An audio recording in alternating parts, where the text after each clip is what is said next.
Diretrizes para a leitura, análise e interpretação de textos acadêmicos. A leitura e compreensão de textos podem parecer simples e diretos, mas nem sempre é assim. Muitos textos teóricos, por exemplo, possuem reflexões mais profundas sobre determinado tema e seus raciocínios são muitas vezes dedutivos, diferente do que normalmente ocorre com textos em formas de narrativas lineares ou textos expositivos.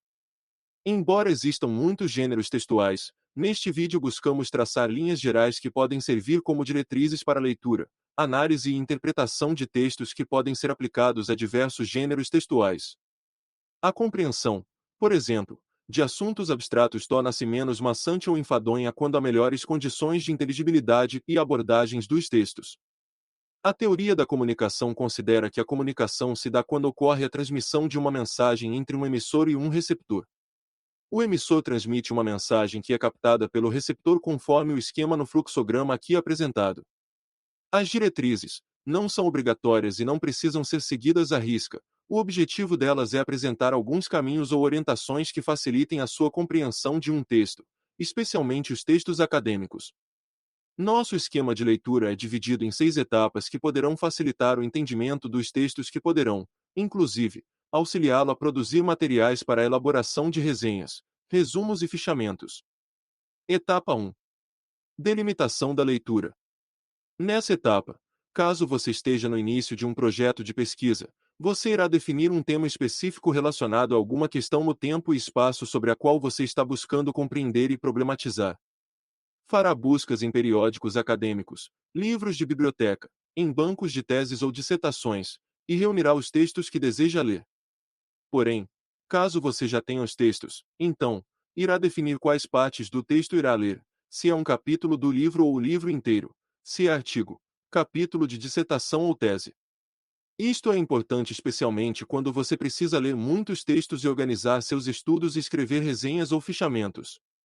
Depois que você delimitou o que será lido, parta para a leitura, seguindo as etapas seguintes, mas evitando intervalos de tempos muito longos entre as etapas. Etapa 2. Avaliação das condições de produção do texto. Os textos são escritos por pessoas que possuem, elas mesmas, suas próprias leituras e preferências, que possuem suas visões teóricas sobre os objetos de seus estudos. É muito importante que você tenha conhecimento de quem são os autores do texto ou textos que você estará lendo.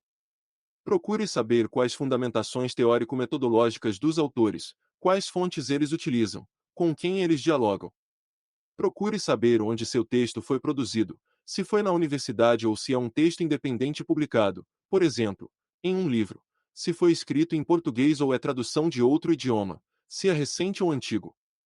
Podemos levantar a seguinte reflexão: um texto produzido no início do século, quando os autores não possuíam acesso aos mesmos dados que temos hoje. Isso faz diferença e é muito importante saber, pois o conhecimento produzido posteriormente não pode ser ignorado. Procure pela biografia acadêmica dos autores para saber com quais temas eles possuem mais familiaridade. Assim poderá ter alguma ideia sobre o domínio dos autores sobre o tema. É melhor ler textos escritos por alguém que pesquisa um tema há muito tempo que a leitura de textos de alguém que está apenas iniciando a pesquisa naquele tema. Etapa 3. Análise textual exploratória. Nesta etapa, o foco será não mais em elementos externos ao texto, mas no próprio texto. Em primeiro lugar, você fará uma leitura rápida e exploratória anotando termos e conceitos que sejam fundamentais para a compreensão do texto, termos ambíguos com vários significados e termos que sejam desconhecidos para você leitor. Anotará os nomes de outros autores citados, alusões e referências. Depois de anotar as referências, os termos e conceitos, busque em dicionários especializados as suas definições.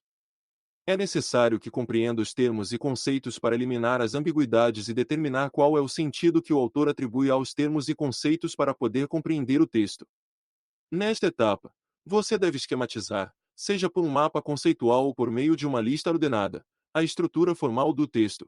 Você pode fazer isso partindo do sumário, ou então da própria ordenação dos capítulos e subcapítulos do textos, bem como das variações temáticas e conceituais internas ao texto. Etapa 4.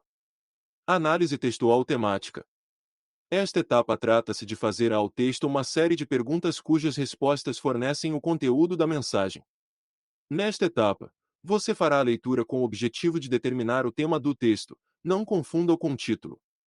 Em geral, o tema tem determinada estrutura, o autor está falando não apenas de um objeto, de um fato determinado, mas de relações variadas entre vários elementos. Além dessa possível estruturação, é preciso captar a perspectiva de abordagem do autor. Nessa etapa procura-se determinar em primeiro lugar, qual é o problema que o autor está confrontando, qual a natureza de sua argumentação, quais os argumentos, quais os objetos da análise, quais são as hipóteses e qual a tese do autor.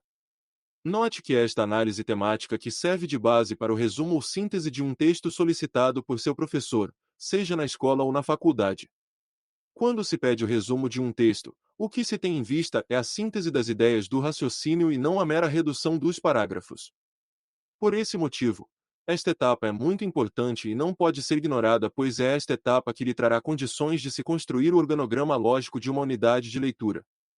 É apenas colocando esta etapa em prática que você terá condições de passar para a etapa seguinte. Etapa 5.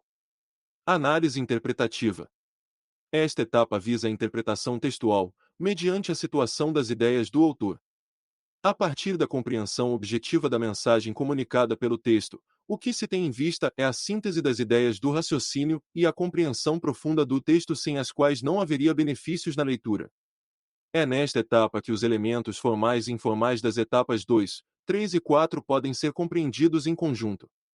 Tal compreensão permite situar o texto no contexto da vida e da obra do autor, assim como no contexto da cultura de sua especialidade, tanto do ponto de vista histórico como do ponto de vista teórico, explicitar os pressupostos filosóficos do autor que justifiquem suas posturas teóricas, aproximar e associar ideias do autor expressas na unidade com outras ideias relacionadas à mesma temática, exercer uma atitude crítica diante das posições do autor em termos de coerência interna da argumentação, validade dos argumentos empregados, originalidade do tratamento dado ao problema, profundidade de análise ao tema, alcance de suas conclusões e consequências, apreciação e juízo pessoal das ideias defendidas. Etapa 6. Problematização e síntese. Nesta etapa você levantará questões, problemas implícitas ou explícitas no texto a partir das leituras das etapas anteriores, visando reflexões, críticas, discussões posteriores. E por fim, uma síntese do texto, isto é, uma reelaboração da mensagem do texto obtidas pelas análises somadas às reflexões, críticas e discussões feitas após a etapa da problematização. O cumprimento desta etapa contribui com o pensamento crítico e com a formação intelectual do leitor. Boas leituras! Muito obrigado por assistir esse vídeo até o final. O canal História Natural agradece a sua atenção e lhe deseja uma ótima formação intelectual e humanista. Só assim podemos construir um mundo melhor para todos. Inscreva-se no canal, comente, curta e compartilhe esse vídeo. A sua colaboração é fundamental para nós.